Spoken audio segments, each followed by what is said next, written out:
Hi, I'm Rocket, and welcome to Whiteboarding with Rocket.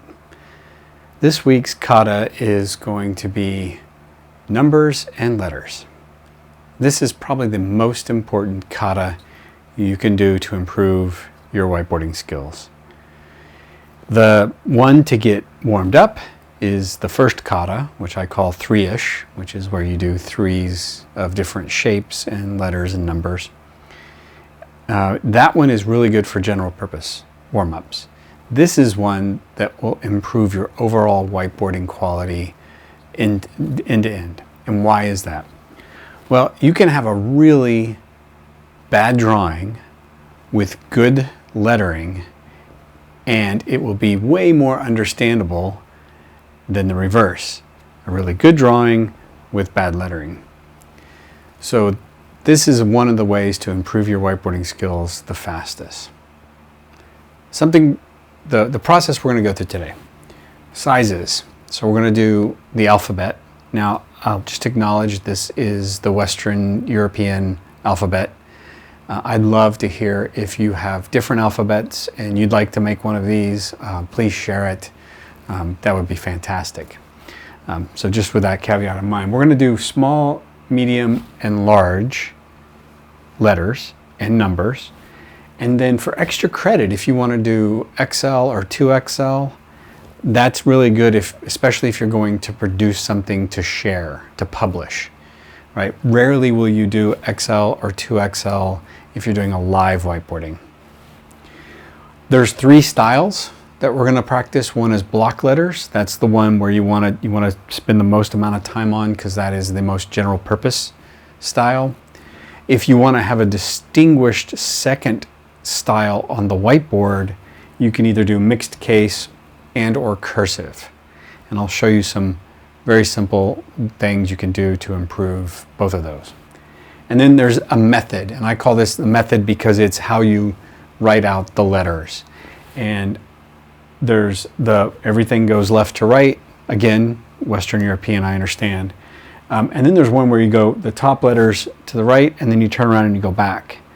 And then you do back in reverse, and then you do everything reverse. Why would you want to do that? Why would you want to write things in reverse?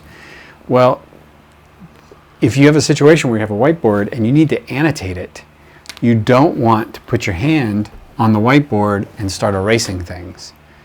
And I know I have one of my things I do is if I can, I'm putting my hand on the whiteboard because for various reasons it's stability and other things.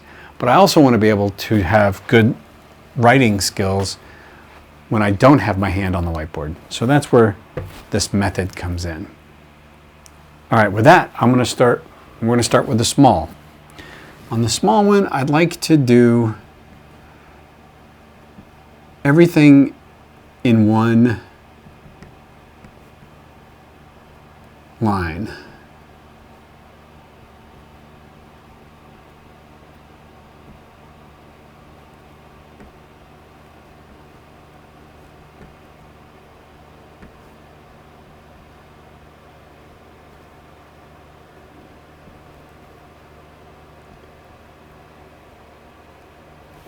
Let me see how I did.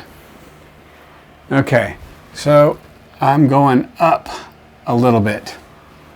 So my line I'm overcompensating because as you go further out, there's a tendency to drop. So I try and not drop, and I went up a little bit. So here's something to do. And I'm in a little bit of an unnatural thing because what I'm not doing is stepping in front of the camera and doing this. But step in front of it. Okay, so if you don't feel afraid to do that, because if you do that, you're going to see when you start to veer off the horizontal. Okay, so small. Let's talk about a couple of the letters here. So you could do I like that, or you could do I like this. Now, if you do I like that, right, this could be an L, this could be a 1. So my recommendation is to be consistent on how you do this. And if you want to be precise all the way across, then do that, right? That's a number 1, and that's a letter I. Okay. S and 5. So S and 5. They can be pretty close. So the 5, think about doing it in 2 motions. If you do it in 1 motion, make sure that this is a hard turn so that you're distinguished. 7s, okay, I tend to want to do that. And I tend to want to do that because, I don't know, it's just a personal thing. But it helps distinguish it from other letters that it might be. Same thing with Z. Okay, 0, I try and almost always do the line through the 0 because of obviously O. Okay, so that's just a few things on your letters. Precision on the 2 and the 3. Okay, try and get the 2 and the Z. That's one of the reasons that I tend to do the cross on the Z, is the 2 can look like it. And I'll find myself getting lazy when it comes to 2 and 3s, and so I tend to spend a little bit of extra time on those if I see myself doing that. Okay, so medium. This is the one you're going to do the most. So find a good size.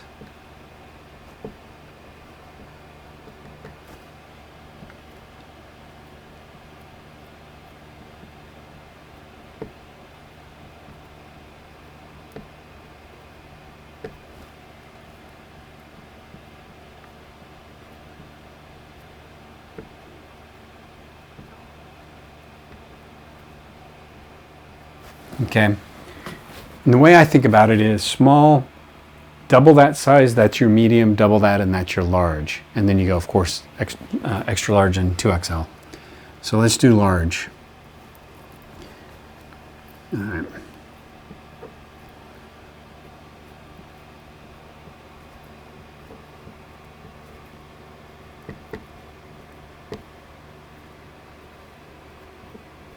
Okay. One thing to start paying attention to as you're doing this is you see what I'm doing here is I'm resting it, and I'm definitely not locking my wrist, okay? And lettering is a place where you don't always have to lock your wrist because a more natural movement is this, and you get more precision this way than you do with lettering only, right? Remember, precision with locking your wrist is being able to draw large, long, straight lines, bold. Now, I'm going to lift my wrist up for the rest of this. And I'm going to start locking my wrist.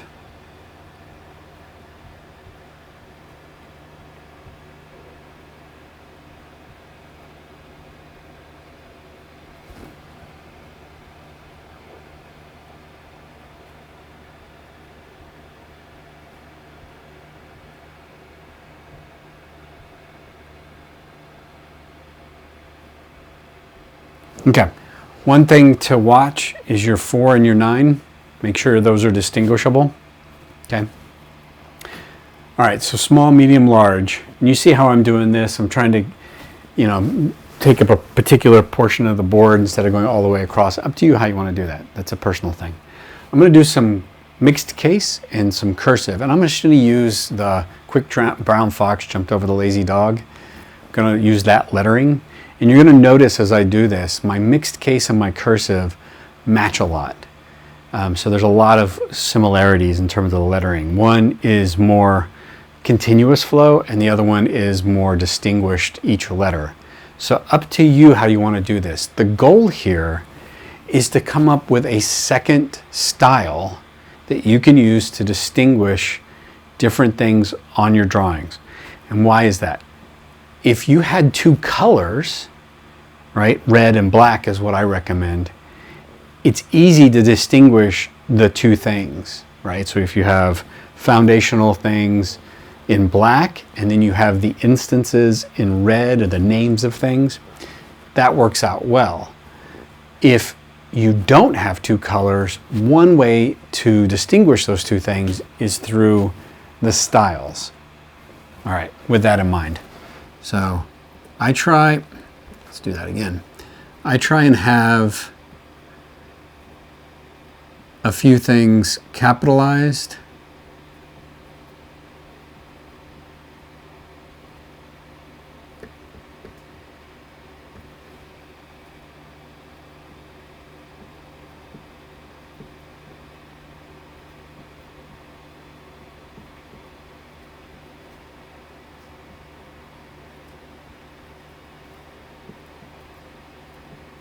Now, I'll just some technique things here.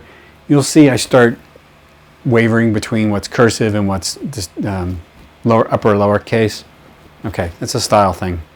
So let's do it in cursive.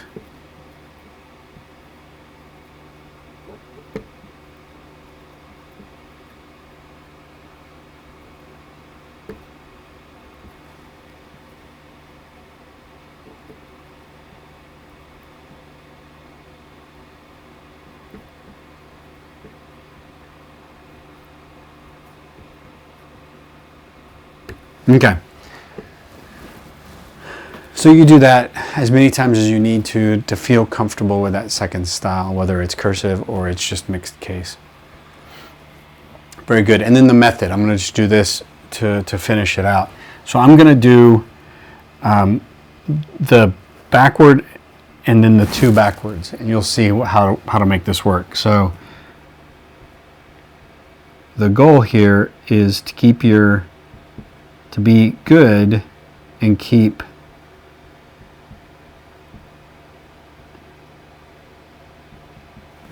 your wrist off of the board.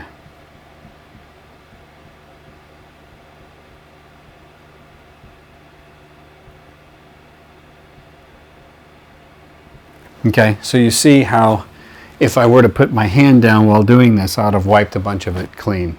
And also for left-handers, for folks that are left-handed, being able to do it this way, you're going to have to do that from the very beginning. So I'm not going to do the last one, both of that. You watching me do lettering is, yeah, okay, whatever. So you can do this both ways and have fun with that one. If you want to get really creative and go up and down and sideways, you can, but I don't recommend it at this point because you're just trying to get good at your alphabets and your numbers. Well, that's another Whiteboard Kata. I'm Rocket, and this has been Whiteboarding with Rocket.